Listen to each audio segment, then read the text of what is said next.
గొర్రెలు మేకల పెంపకందారుల ఆర్థిక అభివృద్ధికి రాష్ట్ర ప్రభుత్వం కట్టుబడి ఉందని రాష్ట్ర గృహ నిర్మాణ సమాచార పౌర సంబంధాల శాఖ మంత్రి కొలుసు పార్థసారథి అన్నారు. ఏలూరు జిల్లా చిన్న అగిరపల్లి గొల్లగూడెంలో గొర్రెలు మేకల పెంపకందారుల అవగాహన సదస్సును మంత్రి జ్యోతిని వెలిగించి ప్రారంభించారు. ఇక ఈ సందర్భంగా గొర్రెలు మేకలకు వ్యాక్సిన్ అందించారు. రాష్ట్ర వ్యాప్తంగా సుమారు 500 కోట్ల రూపాయల మాంసం ఉత్పత్తుల వ్యాపారం జరుగుతూ ఎంతో లాభంగా ఉన్న ఈ వృత్తిని మరింత గౌరవం లభించేలా మనలో మార్పు రావాలని మంత్రి సూచించారు.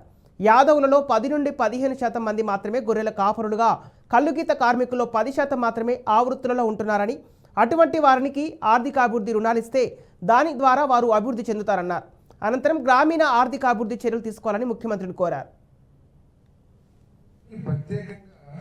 ఎందుకంటే నేను ఏ సందర్భంలో చెప్పానంటే, ఆయన పాదయాత్ర అయిపోయి విశాఖపట్నంలో ఆఖరి మీటింగ్ పెట్టబోతున్నారు అనేది ఆ రోజు అందరికీ తెలిసిన సమాచారం.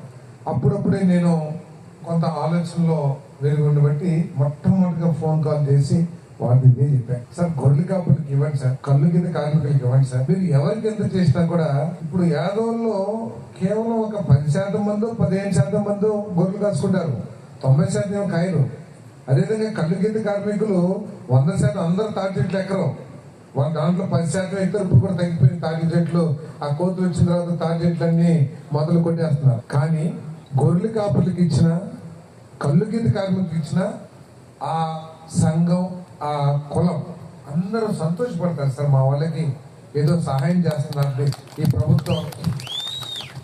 గొర్రెల కాపులకి లోన్లు ఇచ్చారనుకోండి, లేదా కళ్ళు కింద కార్మికులకు ఇచ్చారనుకోండి, లేదా చాకలి సోదరులకు ఇచ్చారనుకోండి, ఆ కులంలో చదువుకున్న వాళ్ళు అట్లా వృత్తి ముఖ్యమైన వాళ్ళు. కానీ కొంచెం గ్రామీణ వాతావరణంలో కూడా గ్రామాల్లో నివసించే రైతులు, బీసీలు, ఎస్సీల మీద కొంత మీరు దృష్టి పెడితే వాళ్ళ జీవితాల్లో చాలా మార్పు వస్తుందని అంటే ఆయన చాలా గొప్ప వ్యక్తి. కాబట్టి అదే జగన్మోహన్ రెడ్డి గారు అయితే నన్ను బయటకు గెట్అవుట్ అనేవాడు, లేకపోతే సెక్యూరిటీ వాళ్ళు పిలిచానా పాఠం తీసుకెళ్ళని చెప్పేవాడు.